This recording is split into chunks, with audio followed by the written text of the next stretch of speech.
Hi, കാടും കാട്ടരുവികളും മലകളും നടന്നു കയറാൻ താല്പര്യമുള്ള ആളാണ് നിങ്ങളെങ്കിൽ നിങ്ങൾക്ക് പറ്റിയൊരു ടൂറിസ്റ്റ് ഡെസ്റ്റിനേഷനാണ് കോഴിക്കോട് ജില്ലയിലെ താമരശ്ശേരി ഫോറസ്റ്റ് റേഞ്ചിന് കീഴിൽ വരുന്ന കക്കാട് എക്കോ ടൂറിസം. കോഴിക്കോട് ജില്ലയിൽ കോഴിക്കോട് വയനാട് ദേശീയപാതയിൽ ഈങ്ങാമ്പുഴയിൽ നിന്നും ഇടത്തോട്ട് തിരിഞ്ഞാൽ നമുക്ക് കക്കാട് എക്കോ ടൂറിസത്തിലെത്താം. കോഴിക്കോട് മലപ്പുറം ജില്ലക്കാർക്ക് ഒറ്റ ദിവസം കൊണ്ട് പോയി വരാൻ പറ്റുന്ന ഒരു ടൂറിസ്റ്റ് ഡെസ്റ്റിനേഷനും കൂടിയാണ് ഈ കക്കാട് എക്കോ ടൂറിസം. ഈ കാണുന്ന പോലെ കാട്ടിലൂടെയും പാറയിലൂടെയും കാട്ടരുവികളും താണ്ടി നമുക്ക് ട്രക്ക് ചെയ്ത് നടക്കാൻ പറ്റിയ ഒരു ഡെസ്റ്റിനേഷൻ കൂടിയാണ് കക്കാട് എക്കോ ടൂറിസം.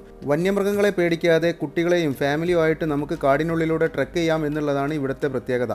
ഇങ്ങനെ ട്രക്ക് ചെയ്യുമ്പോൾ പാറയിലെ വഴുക്കലും തെന്നലും ശ്രദ്ധിക്കണം. മാത്രമല്ല, നമ്മൾ കാടിനുള്ളിലൂടെ നടക്കുമ്പോൾ കാടിനുള്ളിലെ ചവലയിലെ അട്ടയുടെ ശല്യമുണ്ട്, അതുകൂടെ ശ്രദ്ധിച്ച് വേണം നമ്മൾ കാട്ടിലൂടെ ട്രക്ക് ചെയ്യാൻ.